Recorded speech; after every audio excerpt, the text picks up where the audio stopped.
ದಿನ ಹೇಳ್ದಂಗೆ ನಾನು ಡ್ರಿಪ್ ಬಗ್ಗೆ ಅಂದರೆ ಡ್ರಿಪ್ನ ಇಂಪ್ಲಿಮೆಂಟ್ ಮಾಡ್ಕೊಳ್ಳಿ ನೀವು ಬೆಳೀತಾ ಇರೋದ್ರಾಗೆ ಅಂತ ಹೇಳಿದ್ದೆ. ಇನ್ನು ಯಾವಾಗ ಇವತ್ತು ಅದೇ ಹೇಳ್ತೀನಿ ಹೇಳಿದ್ರೆ. ಆ ಕಡೆ ಕಾಣಿಸ್ತಾ ಇದೆಯಲ್ಲ, ನಿಮಗೆ ಕರೆಕ್ಟಾಗಿ ಕಾಣಿಸ್ತಾ ಇದೆಯಲ್ಲ ಗೊತ್ತಿಲ್ಲ. ಈಗ ನೋಡ್ರಿ, ಆ ಕಡೆ ಎಲ್ಲ ಉಕ್ಕೆ ಥರ ಕಾಣಿಸ್ತಾ ಇದೆಯಲ್ಲ, ಅದೆಲ್ಲ ಡ್ರಿಪ್ ಮಾಡಿದ್ದಾರೆ ನೋಡ್ರಿ.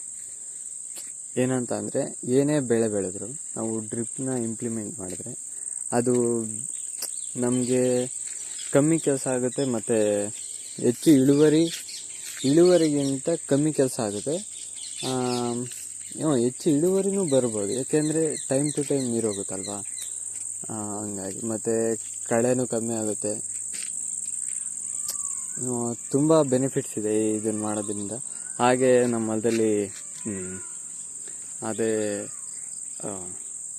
ಬಾಳೆಗೊನೆ ಬಿಟ್ಟಿತ್ತು, ಬಾಳೆಗೊನೆ ಒಂದು ಕೊಡ್ಕೊಂಡಿದ್ದೀನಿ, ತಗೊಂಡು ಹೋಗಬೇಕು. ಇನ್ನು ಅದು ಬಿಟ್ಟರೆ ಅಷ್ಟೇ.